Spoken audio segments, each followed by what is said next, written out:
Today at the New Indian, we have Mr. Sanjeev Sanyal, a financial markets strategist, a historian, and an economist. On any other occasion, we would have picked his brains about the history of Indian geography, about which he has written extensively and, I must say, beautifully in his books. But today, we will ask him about economy because he is currently the principal economic advisor to the Government of India in Ministry of Finance. Welcome to Reason, the New Indians platform where we ask questions to get to the reason of the issues that concern you. Mr. Sanyal, welcome. We will start from the coronavirus pandemic from which the world is emerging. We have seen a lot of paradigm shift in the markets. We have seen economies have collapsed. We have seen people are struggling even in advanced economies, whether it's Europe or whether it's the US. Aarti, thank you for having me on your show. It's a pleasure to be here and congratulations on your new venture. So best of luck for that. The world economy is gathering pace. You're seeing world trade pick up. Our own exports are doing particularly well. Investments have started. Obviously, as you open things up, economic activity in many ways has come back. So in the immediate term, is the world recovering? Well, yes, I think that's a fair judgment. Obviously, there are concerns about third waves and in some cases fourth waves coming and disrupting things. But I think the recovery is coming back. There is, however, a longer term fallout of this, which we need to be concerned about. One of them, of course, is that many countries have taken on enormous piles of debt, which eventually have to be paid off. Or maybe in some countries, they will try to inflate it away. Either which way, it is an issue that will haunt us for many, many years. The second major issue to remember is that we are also going through major geopolitical changes, and that will mean that the supply chains of the future may not be quite the same. And while I'm not of the view that you can simply wish away China's role in the global supply chains, it is the case that there is a lot of rethinking and reorganization that is happening. And this will also be true of investment flows and many other factors. So I think what you will witness is that the post-COVID world is not a reinflation of the pre-COVID world. So it will have its own geopolitics, its own technologies, its own supply chains, its own debt dynamics, which is very important, whose financial system can take both the huge amount of indebtedness, but also at some point in time, we'll have to wean away the world economy from all this excess liquidity, which will, sooner or later cause a great amount of, disequilibrium in the system. So all the messiness that will come with it, rather than wish them away and hope that it will not happen, we have to confront the fact that we will deal with a very new world. Let me interrupt you here. Has the pandemic affected India more than other developing countries, other developing economies? Well, I wouldn't say so. I mean, every country in the world more or less has been affected. Some more, some less. And by the way, we haven't completed with the cycle. So we still do not know, what will happen if there were further waves and what the impact of that will be in the future. But I think the key thing where our response has been different is that while most of the world has treated this as a demand shock, while we have taken into account the demand shock, we have taken this as much as a supply shock. And so our responses, which have been criticized often, have taken a much more supply side approach to dealing with it. So yes, there is a need for providing support, particularly to the weaker sections of society, to MSMEs and so on. But the purely demand approach, I would argue, misses the fact that the shock is to a very large extent a supply side shock. I mean, it has caused all kinds of disruptions. A lockdown is a supply side shock. It shuts down factories, it shuts down markets. It is not, on the first instance, a demand shock. And while there is a second order demand impact, which needs to be taken into account, the supply side issue is paramount because already you can see we are having problems on the supply side. Okay, so for example, we are doing very well in exports right now, you know that. Record export numbers, but we could have done even more, but we can't get containers. There is demand for cars in this country. People want to buy cars, but we can't supply those cars. All our car plants are functioning at below capacity because we can't get chips. So the supply side aspect of this shock is something that we have taken a lot of effort into. Would you concede that there are some sectors where demand has actually vanished? Hospitality, entertainment, restaurants, and so on. All of them went through a big shock because we had to shut things down. This is not a demand problem again. There is demand for people to go on holiday. People want to go to restaurants, but you've shut it down because of health reasons. Because it is important you understand the distinction of a sector going through a lot of pain because of a supply side shock, like shutting you down because of a lockdown, and then trying to respond to it saying we are going to reinflate the system using all kinds of transfers. It doesn't really help the case. It is much better to invest then into doing a massive vaccination program that we are doing so that we don't have to shut down again. That is, in some ways, the first and most important thing you need to do. Hence, the big emphasis on this rollout of the vaccination.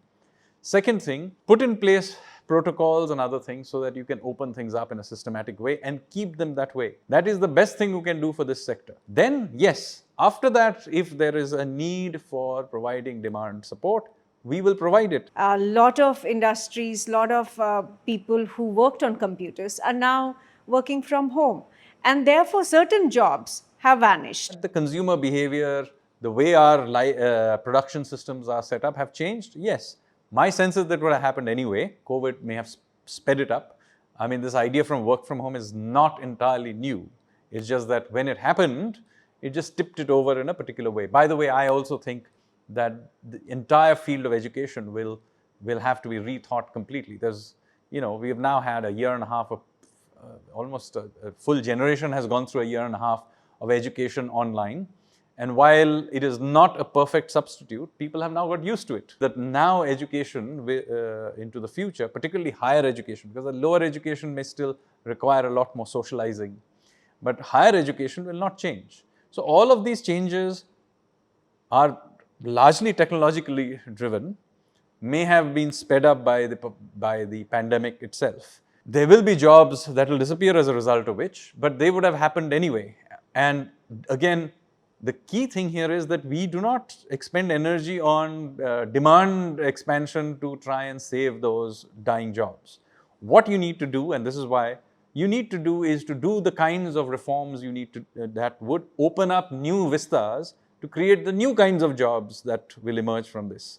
And there is a transition time, but if you look at the reforms we have done, this is precisely for this reason. We have opened up, for example, the drone sector, which could be a massive sector, maybe as big as the automobile sector in a few years' time.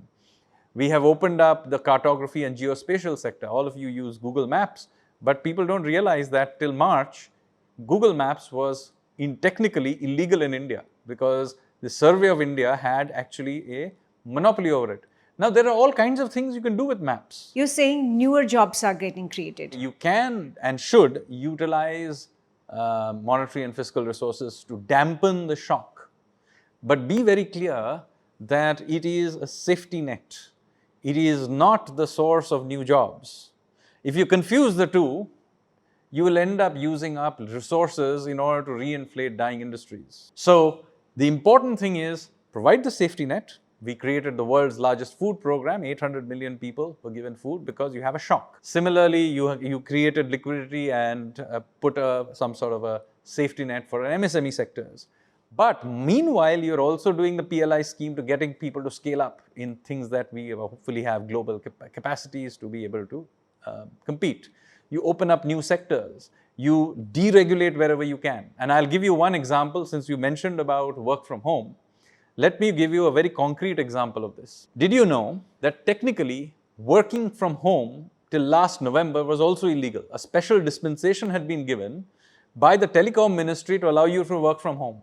Did you know this? Because in theory, everybody who worked, every location that you worked from, it was an office use of telecommunications, was supposedly should have had a EPA-BX machine. Now, if you're working from home, in theory, you were supposed to have an EPA-BX machine in your in your parking lot, backing up what you were doing. Now, obviously, that nobody is going to come after an individual who is working from home, but it did mean that, say, a large BPO operation or any large operation that is now gone and working from home on a large scale, they were theoretically illegal because obviously nobody has an EPABX in their backyard. And in fact, why do you need an EPABX in the world of cloud? So, first in November and then more clearly in June, we removed all the telecom regulations on OSPs, as a result of which this sector now has maybe half the number of regulations that used to be there. Now, the question is, we had all these kinds of regulation. I mentioned to you the regulation of the geospatial sector, these OSP regulations from telecom. These are all at least 2, 3, 4 decades old requirements. In the case of the, so the government is really catching up with the shift that has happened because of the pandemic. So our focus is opening these sectors out, let new sectors emerge, new entrepreneurs emerge, new startups emerge, new unicorns emerge. That is what we want to do. Now, of course, there is a transition, and so you need to provide certain amount of backstop to demand. And there, again, let me emphasize, we have resources to provide that support. But remember, we are doing it in a very different way. Even the demand management is done in a different way from what other countries are doing. First of all, our emphasis is on safety nets, not on generating growth through demand. The second and important thing is we have done it in an iterative way. So many other countries back in 2020, they had these gigantic $1 trillion reinflation packages. A year later, they're still coming up with even more $1 trillion packages. Obviously, those things used up resources. They ran up massive amounts of government debt. Some of these Western countries have, you look up their debt to GDP ratios, I cannot see how they're going to be able to repay them. Where are we against China? China clearly is ahead of us as things stand. However, remember that their success is only 3 decades old. It's about compounding over 3 decades. We started about a decade later than them. In the 90s, we began doing reforms and we got some benefit from that. But it's only in the 2000s that we began to actually gather some pace. And so I think as far as catching up with China or whatever you may want to do, there are the following things we need to do. First of all, we need to open up our economy to allow new entrepreneurship, new companies, and so on. 2, we need a situation where both government and private sector need to invest and build up capacities. You cannot become China based on a consumer-led growth. Many people say India's model is different, we should do a consumer-led growth. There is no instance in history of consumer-led growth being sustained over long periods of time. Even the West, which may now be consumer-driven, in the 19th century, when the UK was going through its high growth phase, then it was also an investment-driven economy. Victorian investments in infrastructure are still functioning. I mean, the London Underground is a Victorian investment project. Similarly, the United States in the first half of the 20th century was an investment-driven economy, even well into the 20th century. I know Eisenhower's highways or the Empire State Building, all of this, they were doing at their high investment phase. That's when they had high GDP growth. The same was true of Japan and Germany in the second half, in the post-war period. They were investment-driven growth. Now, there is a limit to this because at some point, you have built the infrastructure and your population is stabilized and so on. And that driving of growth using investment cannot be done. And so that investment rate comes off. But we are not in that state. So why worry about what is Japan's problem? Let us worry about our problem. Our problem is to get world-class infrastructure to Eastern UP or Bihar or the Northeast. Why? Because that is what generates both the demand and the growth. Whenever we come up with this point, many experts, particularly those who happily live in comfortable lives in academia in the West, will come and say, no, this is not appropriate technology. Why do the poor people need better airports and so on and so forth? First of all, this government has gone out and done the basic investments from toilets to tapped water. But it is also the case that the poor do have use for world-class infrastructure. Because the reason the rich are rich, not because they are more intelligent than the poor, The reason the rich are rich is because even in India, they have access to world-class infrastructure. So if you give the poor access to better highways, access to better airports, access to 24 hours electricity, they'll also become rich. Are you saying that FDI is critical? And if that is the case, how does this reconcile with Atmanirbhar Bharat? So I think there is a complete misunderstanding about what Atmanirbhar Bharat means. Atmanirbhar Bharat is not a return to Nehruvian license permit Raj. It is not a return to pre-1991 import substitution. Be absolutely clear about this. So what is Atmanirbhar? Atmanirbhar is about leveraging our internal strengths to be able to compete with the rest of the world. That is what Atmanirbhar is. So let me illustrate this point, otherwise people will get confused. Right now, we have a big automobile industry. Why is it that it is suddenly finding a problem in expanding capacity and competing? Because suddenly we find that there's one component, chips, that we don't manufacture. So we should have had some capacity to build chips. Now this is too late right now because chip manufacturing capacity takes years to develop, but it shows you the problem that even if you want to be an outward-oriented, export-oriented, investment-driven economy, you need to have some basic inherent strengths here to be able to compete. I'll give you another example. We have an excellent pharmaceuticals industry, which everybody agrees is globally competitive. But again, through the last 18 months, we discovered that there were critical inputs which we needed, which came from foreign countries. A lot of it came from China, but even for our vaccination program, we needed certain critical inputs from the US.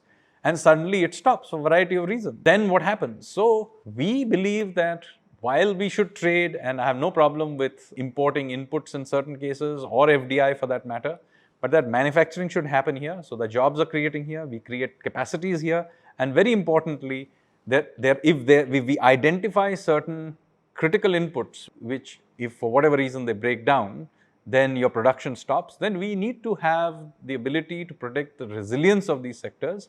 So if you need to have some protection for creating critical capacities, then we should not be shy about doing this. There was a hope that because of the disruption in supply chains and because of the pandemic, we will see a lot of investment flowing out of China and flowing into India. Is that really happening? Well, I don't know about flowing out of China. There is no doubt that we are seeing record FDI inflows. That is a fact.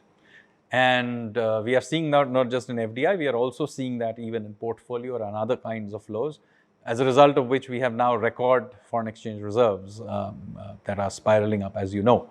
So inflows of foreign capital have been very, very strong. Whether they would have otherwise gone to China or not, your call is as good as mine. But this idea that some people used to propagate that, all the supply chains are relocating only to Vietnam. Well, good for Vietnam, but I have no problem with Vietnam or Bangladesh for that matter. Or Philippines. They are friendly countries and we wish them well. But it is to say that a lot of this is not coming to India is absolutely wrong. I mean, we can clearly see that new capacities are popping up everywhere.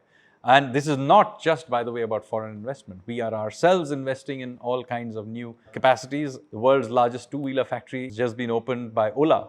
I think it's near Chennai. And they are doing very well. When China and India were engaged in a standoff in Ladakh on line of actual control, there was a movement which came from people, of course, to ban Chinese imports. Are we seeing any shift in China-India trade? No. So I think one key point you need to remember is that nobody can wish away China's very important role in global trade systems. We also trade with them. There are many critical inputs that are simply cheaper to buy from them. And we also export to them as well in certain segments, although maybe we import more from them than we export to them, but nevertheless, we do export to them too. There are some areas where we will even accept investment from them. They may not be in what may be militarily strategic sectors or sensitive sectors where we may be careful, but there are areas where we have no problem with having Chinese capital invest here. In the end, we will look after our interests, but we will at the same time participate in global economic activity. And we have to have a pragmatic view of the matter. There's been a concern among people in India That's about food price inflation. Why is that happening? And what are the remedies? So there are two issues that you need to be clear. One is there is a seasonal bounce in India, and onion prices always bounce up at a certain point of the. So let's ignore that because that is a storage issue, or rather I'll come back to it. That also needs to be taken into account. But an important thing that we need to do here in India is the following, which is relates ultimately to the broader issue of farm law reform and agriculture strategy, which is the following problem, which is that in the 1960s, we decided to adopt a particular agricultural policy. Maybe it was in response to the requirements of that time. One can debate that. But what we have ended up with doing is that we have ended up basically creating an agriculture policy which grows ever more calories, and that too from particular cereals. Now, we can't eat those calories because, first of all, our population growth has now slowed down very, very sharply. Our population is now growing at less than 1%, and even that is happening not because we are having more children, but because we are living longer, which is a good reason. So, the growth in actual consumption of calories is not exploding out. This doesn't mean that there is no need for more food, because there are certain areas where we can consume more food, but those tend to be in things like proteins and other things. But the way our agricultural system is set up is that it only subsidizes this growth of more and more cereals, which we don't need. So one, we have to sort this problem out however you do it. Second major problem is we are now set up in agricultural system which grows a huge amount of, and particularly because of these cereals, but otherwise as well, which is heavily oriented towards pumping out groundwater, poisoning the soil with various chemicals for fertilizers or whatever, which are also not very sustainable in the long run. If you're going to have climate change, one of our climate resilience strategies has surely got to be is to conserve water. And what better way to conserve water than to leave it in our aquifers and let it accumulate there? Instead, we are pumping it out to grow rice in places we shouldn't be growing rice, for example. So we have got to begin to rethink this entire strategy, this idea that we can ask our agricultural sector to grow by 3-4% by asking us to grow certain kinds of cereals that we are not eating is not going to lead us anywhere, particularly because we can't even export these things in many cases. If we have to open up our agricultural market to be able to export, then we have to also accept other imports. So what we have to do is, one, we have to improve storage so that at least the seasonal bounce doesn't happen. This means we have to allow much more investment by the private sector, so we have to open up markets. Second, you have got to, there are agricultural products that you can export to the rest of the world. We've got to take those seriously. But that requires, again, investing in certain supply chains. You know, whether you want to export orchids from the Northeast to global market, it requires certain kinds of supply chains to be able to do that. So we need to invest into them. A lot of it will come from the private sector, but some infrastructure will have to come from the public sector. We need to invest in cold storage and many other things. So we have to be very, very careful that we do not take the sort of industrial view of expansion to the agricultural sector, because otherwise there are certain natural constraints to growth there that we do not go outside the boundaries of. So what we need to do is to improve the efficiency and the value addition we do there, so that the value addition there accrues to the farm, partly because they have been weaned away to do higher value addition, partly because the supply chain itself has been improved such that it's not the middle segment that eats up all the profits, but it goes to the bottom. So all of this requires rethinking agriculture. Within the ruling party, that is the BJP, there have been views that the government must reconsider or review the farm laws. Do you agree with that? So I can't comment on the political aspects of it. What I can say is that for at least 30 to 40 years, every economist worth their salt and every agricultural expert has argued for the kinds of farm laws that we have tried to implement. Now, it is fair enough that there may be certain places where the edges can be smoothened out, the transition can be smoothened out, and so on and so forth. But the economic argument for doing these reforms remains. The agricultural and scientific arguments for doing these reforms also have not been in any way argued against. So We have now certain economists, particularly those based in the east coast of the US, have suddenly rediscovered the joys of the mandi system. But if you read their own papers from the past, you will say that they were recommending these exact same changes. Now, as I said, there may be a case for transition management, and maybe some edges can be smoothened out to make it less painful. But I don't think any serious argument, intellectual case has been made for not doing these reforms. What is the outlook for India's economic growth next year or this year or near future? In the first quarter of this financial year, economy grew by over 20%. Now, of course, that benefits from the lower base of the previous year. But it is also true that that quarter was hit by the second wave, so it wasn't fully open. I think as we have further opened up the economy into this quarter, the July to September quarter, we have seen the economy further revive, and all the high frequency data suggests that that is the case. I think we are in a position to have double-digit growth this year, unless we get hit by the third wave, which I can't predict. But unless something, again, very large sort of hurdle comes in the way, I would argue we will comfortably do double-digit growth this year, and perhaps even next year. Is this economic growth also dependent on the shifts in our sociological aspects of life? Absolutely, yes. How? Because you see, the growth model we are now talking about is very much about entrepreneurship, innovation, risk-taking, and this requires the emergence of a new entrepreneurial class. And when I say entrepreneurial, just not in business, but more widely in society. You know, what you are doing is also entrepreneurial. A person who, say, Amish Tripathi, who gave up a banking job and became a writer, is also an entrepreneur. Neeraj Chopra, who is, suddenly become our sports hero of this country, took up a sport which had no history in India, and he got a Olympic gold medal. He's also an entrepreneur. So this risk-taking culture, that is what is the real story of India. And I like to contrast that with the past.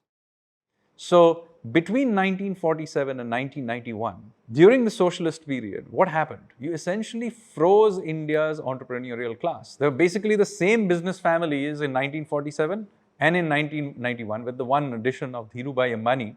There was no new additions to our business community. In the 90s, a few new names came in because of the technology field, which hadn't existed. But interestingly, in everything else, it continued to be the old players.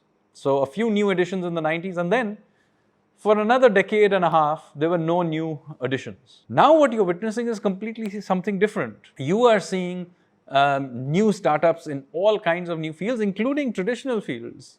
You are seeing people taking risks in all kinds of new ventures, whether it's new kinds of restaurants and cuisines in Gurgaon, or it's in, as I said, explosion of new writers, for example, that have emerged, at least in the English language, but now into the Indian languages. You're seeing churn in media.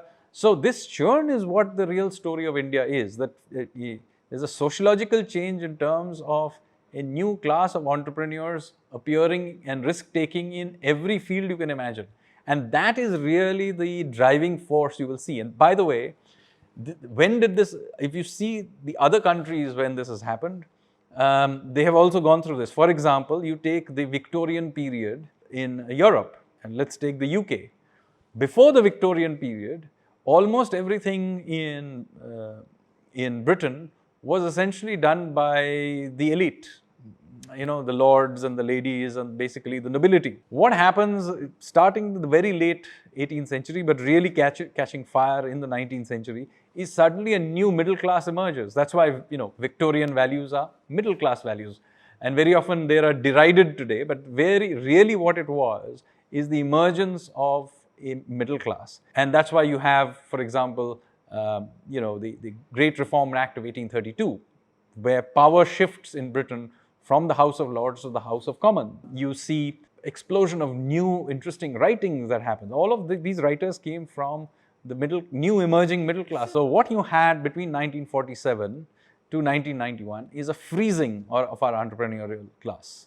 You did have some expansion in the middle class, but it happened through the public sector. That public sector driven middle class expansion, however, is not, by its very nature, not a risk-taking segment. What you have seen in the 90s, and I am a product of that, as are you, was a new segment opened up and a few people made it past the mark in the sense that they were able to begin doing new things. So you did see in the 90s, thanks to the reforms of Narasimha Rao, and that certainly accelerated against under Vajpayee. So there was this opening up, as I said. Then it kind of died down and it again became, and sadly, in fact, the market economy got a bad name because there were a series of scandals. The crony capitalism of the past came back. The banks were, for example, taken for a ride. The financial system went through a series of scandals.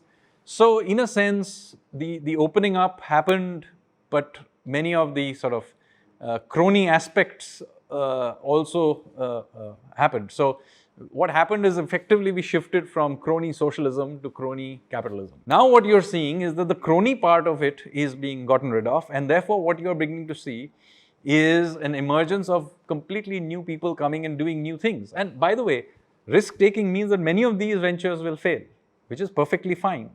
So always remember the following thing. Never confuse what benefits socialism with what benefits society, and never confuse what benefits capitalists with what benefits capitalism. Mr. Sanyal, what is the advice you have for new Indians? Well, the new Indian is perhaps about 18 years old today because they are about to become adults. And my generation of not so new Indians were the product of the reforms of the early 90s. Our parents were basically lived in a world of public sector dominance. We got a certain amount of freedom to go out and explore the world. What you need to do is to now build on that, take this country forward. So let me tell you what I would think would be my gauge of success.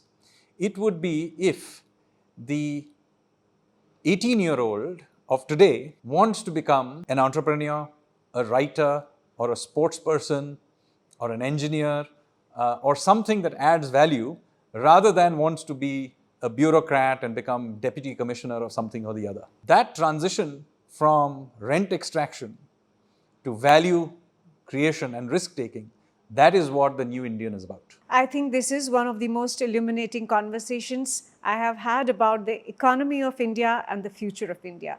Thank you once again. Thank you.